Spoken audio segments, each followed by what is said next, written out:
Hello, good morning, and welcome to a quick tutorial on how to set up Schoolpoint. I'm going to show you how to set up your account when you first come in.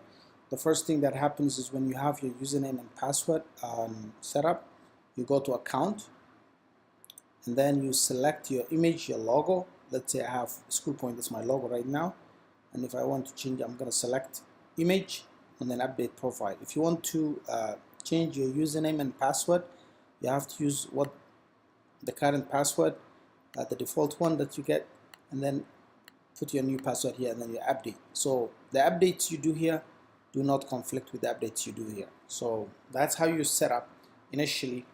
The school's name, of course, comes here, as well as your email, and then you change this, select an image, and you update, and you're good. That's how it works. Okay, so that's it for the first thing to do the setup.